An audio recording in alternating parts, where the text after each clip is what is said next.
Əminə Şirinin doğru olduğunu dedilər. Amma mövzunun kökündə Əminə Şirin demişdi ki, Tacir Şamaloğlu səhv edib, sənətkar bu səhvi etməməlidir.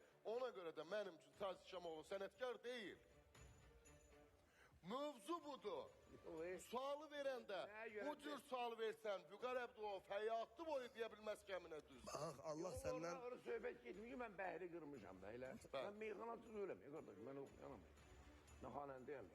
Mən ola bilər ki, əruz vəzində, oradan sonra bir səhv eləyə bilərəm. Sən olmaz, səhv tuta bilməzsən. Hətta meyxanasılar var ki, indi də meyxana deyəndə də, yazı yazanda da bəhri 50 yerdə qırılır. 50 yerdə qırılır. Bunu qoyaq bir qırağa, bu bir başqa mövzudur. Baxın, Azim müəllim də buradadır.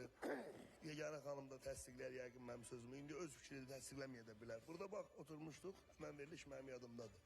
Bu mövzudan sual verdim. Bəli. Yadımda mən sənə dedim Zarmen sosial şəbəkədə də izləməmişəm. Qalmaqalım mövzunun nə yerdə olduğunu, nə mövzusu olduğunu bilmirəm. Hə, Zarmen sual verdi ki, Əminə xanım deyir ki, filan sözə görə Tacir mənim üçün sənətkar deyil. Bəli. Mən nə dedim sənə? Dedim, bax, Əminə xanım da dostumuzdur, Tacir müəllimimizin böyük qardaşımızdır, dəyərli sənətkarımızdır. Amma Əminə xanımın sənət baxımından Tacir bəylə səhv tutmağı özü səhvdir. Bəli.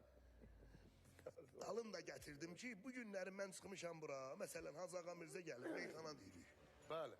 Ağa Mirzə orada bəhri qırsa da, bəhrin üstündən qatarla keçsə də, səhv də eləsə, belə səsi də qatsa muğamdan, mən orada onun üzünə vuraram. Yox. Vursan necə olar? Mən bilmirəm Ağa Mirzənin yaşına çatanda ATV-nin həyətinə yeriyib gələ biləcəm yoxsa yox. Söhbət o deyil, söhbət o. Məsələ budur.